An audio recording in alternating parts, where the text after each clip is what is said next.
persecution hit, and as the believers scattered, and as missionaries went out, like the Apostle Paul, but others as well, little pockets of Christians came about in different places in the Roman Empire. Some scholars speculate that by 100 AD, about 70 years after the beginning of the church, by 100 AD, there were only about 25,000 believers scattered throughout the Roman Empire. So it went from a handful to around 25,000 or so in just 70 years. But by 310 AD, just a little over 200 years later, there were up to 20 million Christians. And Christianity was the most significant religious movement in the Roman Empire. Just a little over 200 years. Now, this is without radio, without television, without the printing press. They grew at a phenomenal rate.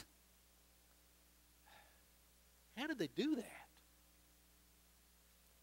One of the things that we need to remember is that the early church did this in the most difficult of contexts, in the most difficult of circumstances. For example, Christianity was an illegal religion during this period. It was illegal. They had to endure waves of severe persecution. They were constantly exposed to ridicule. It cost them something to become a Christian. And yet people were becoming Christians more and more and more. Also, they didn't have any church buildings as we know them. Folks, that's a huge paradigm shift for us. In this country, at least, we've never known what it's like for Christianity to be illegal, and we've never known what it's like to have to do without church buildings. And yet that's exactly what they did. They tended to meet in homes, or they tended to use other public facilities. Like in the beginning, they started out with the temple. But as far as buildings that were just set aside for the use of the church, for the most part, with extremely rare exception, they didn't have them the first 300 years. Our thinking is so radically different in that regard. Nowadays, the way we understand it is, okay, if you're going to begin a new church, what do you need to do? You need to have a building. So much so that when we go to serve in a missionary capacity in other cultures, in other places in the world, when we have a group of believers gathered together, what's one of the first things we do? What's one of the first things that we will go over to help them with? What do? Let's build them a church. We've got to get them a building. And yet for the first 200 to 250 years of the church's expression, of the church's existence, they didn't have church buildings. They're growing like wildfire. Also, they didn't have, this is amazing, they didn't have the complete New Testament as we know it. They didn't even have a complete Bible. Now, they had portions of it, but they hadn't collected it all together yet. One church may have a few epistles, a few books. Another church may have some more. And gradually over time, they started collecting these together and formed what we call the New Testament. But at that point, as they were growing those first few hundred years, they didn't have a complete New Testament. They didn't have institutional organization. What do I mean by that? Now they did have some organization.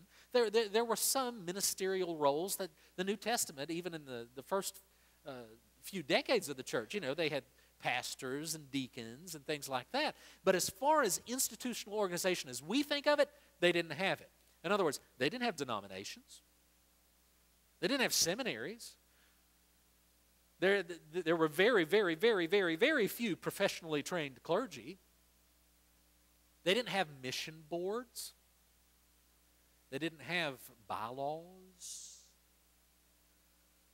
It was a very different experience. And yet, in this context, the context I just described here to you, they grew like wildfire. Everything on this list that you see, as a matter of fact, not only can it be applied to the early church, it can also be applied to what's happening in the underground church in China right now. When Mao Zedong came into power decades ago, it was estimated that there were only about 2 million Christians in China. And then all of this stuff came into being. Christianity was outlawed. The Bibles were taken away from them. All of the church leaders, the high-level leaders, were executed. The secondary and third-level leaders were imprisoned. was a rough situation, and yet now, even though the church had to go underground in China, most scholars now think that there's somewhere around 80 million Christians in China. In a matter of decades, from 2 million to 80 million. Even in the same context, what you see is what happened in the early church is happening now in China. Now, if it can happen in the early church, and it can happen in China in these kind of conditions, then what on earth is happening here? With all the advantages we've got, what on earth is going on? Why aren't we growing? Well, I think one of the things we need to consider is, well, the early church, the church in China, they didn't have this, didn't have that. Well, what did they have? What do they have? Well, one thing they had? They had Jesus. You say, well, Kevin, we've got Jesus. Yes, we do. They had Jesus. But they had more than that. They had a radical commitment to Jesus as the one and only Lord of their lives. There was no close second. Jesus is Lord was the primary confession of the early church. Jesus is Lord, and no one else, and nothing else. Jesus is Lord. Also, they were surrendered to the leading of the Holy Spirit because they had to be.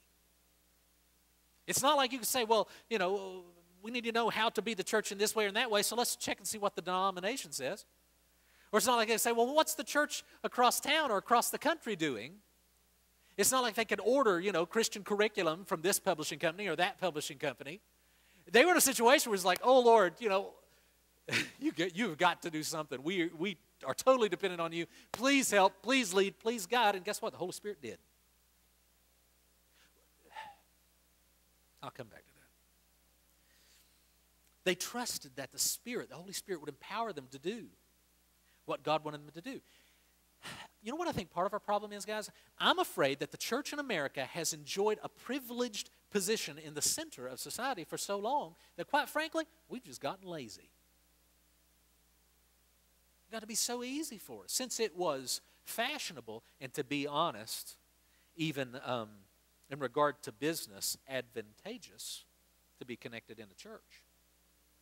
Since everybody, went to church, for the most part, and even the ones who didn't, they had been to church. It's not that they didn't know what it was about. They just decided not to come. It was so easy for so long that we started relying on the institutions, the institutional structures. Instead of teaching our kids how to pray, well, we'll have the teachers at school lead them in prayer instead of the parents leading them in prayer. Instead of us performing, a personal evangelism, talk to somebody about Jesus, well, we've got professionally trained clergy. They know how to do that. They're the experts. We'll let them do it. And so as we became comfortable in the center of society, comfortable with the influence that the church had, we just got lazy. I think that we've forgotten the calling that is on the life of every single Christian. What callings am I talking about? First, we are called to follow Jesus as Lord. Now you can say, Kevin, we know this. We know, Jesus is Lord. But I think that we forget the radical nature of this confession. This means that our commitment to Jesus, saying Jesus is Lord, and committing my life to Jesus as Lord, committing your life to Him as Lord, that means that my commitment to Jesus must come before my commitment to my country. Now that's something that doesn't sell very well in a lot of areas of Christianity in the United States.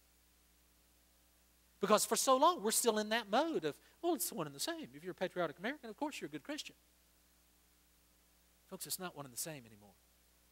We're not mainstream. Most Christians are not actively involved in church.